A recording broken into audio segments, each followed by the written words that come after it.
नमस्कार, मत अभिमत पर आपका स्वागत है। मैं हूं राकेश कुमार। मित्रों, आज बात करेंगे उत्तर बिहार के सबसे प्रतिष्ठित केंद्रीय विश्वविद्यालय की। जी हाँ, चंपारण के महात्मा गांधी केंद्रीय विश्वविद्यालय की, जहां उत्तर बिहार के ही नहीं, उत्तर बिहार के साथ साथ देश के विभिन्न कोने से छात्र आकर पढ़ते हैं और उनके भविष्य की रचना यहाँ से होती है। लेकिन शुरू से ये विश्वविद्यालय विवादों से घिरा रहा।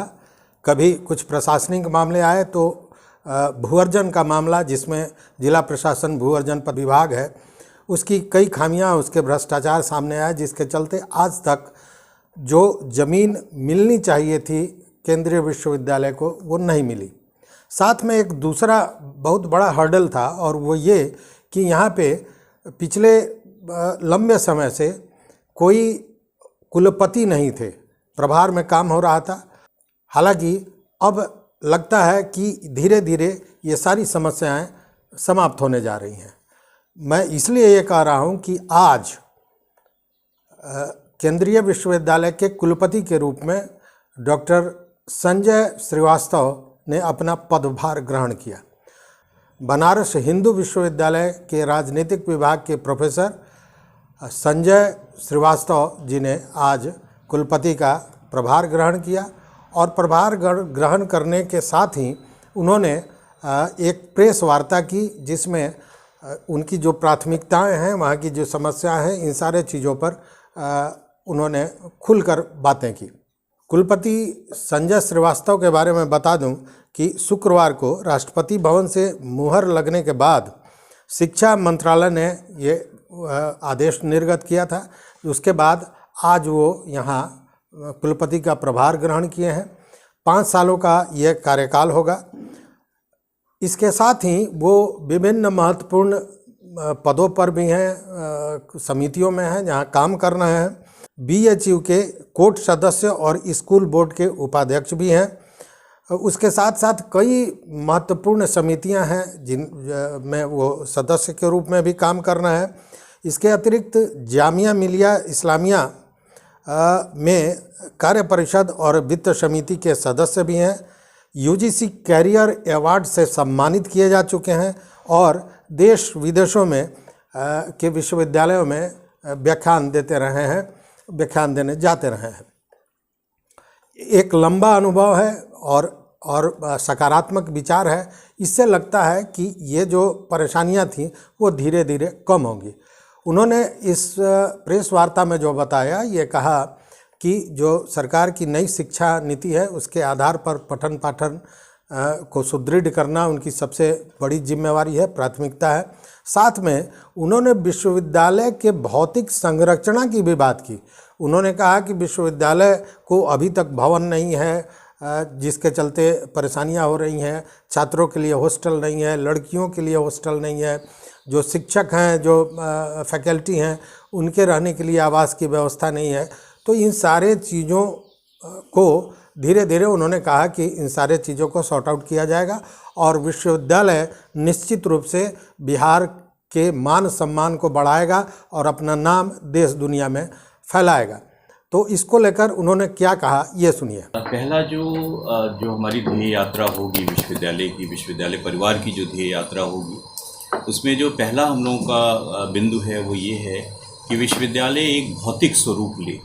अभी विश्वविद्यालय जैसे एक प्रिंटेड बिल्डिंग्स में चल रहा है, तो उससे हम लोग उसकी वजह से बहुत सारी सीमाएं हो जाती हैं कि हम बहुत सारे नए कोर्सेज नहीं शुरू कर सकते। अंडर ग्रेजुएट कोर्सेज का प्रॉब्लम है, हॉस्टल्स का बच्चों का प्रॉब्लम है।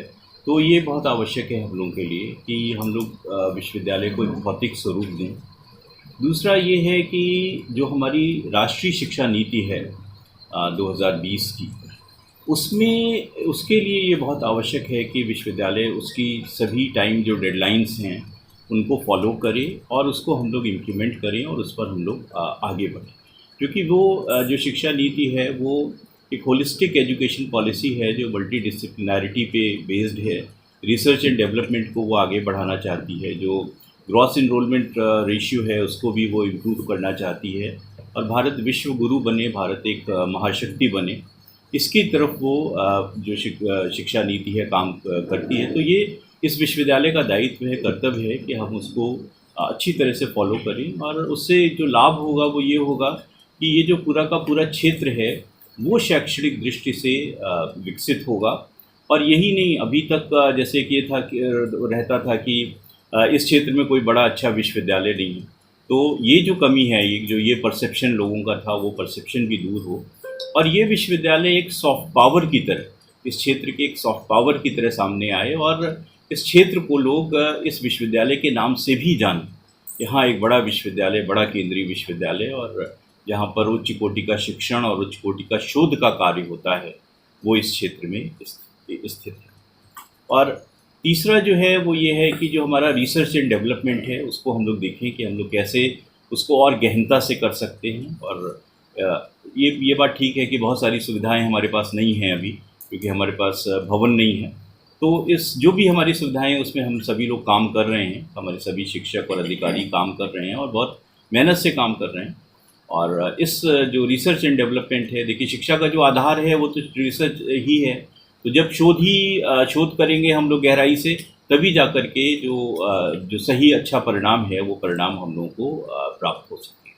सर, एक बहुत बड़ी समस्या है, केंद्र सरकार ने एक साथ बिहार को 2 जगह केंद्रीय विश्वविद्यालय दिया है। गया में सब कुछ बनकर तैयार है, चंपारण में कुछ नहीं है, भूमि अधिग्रहण तक नहीं हो पाया है।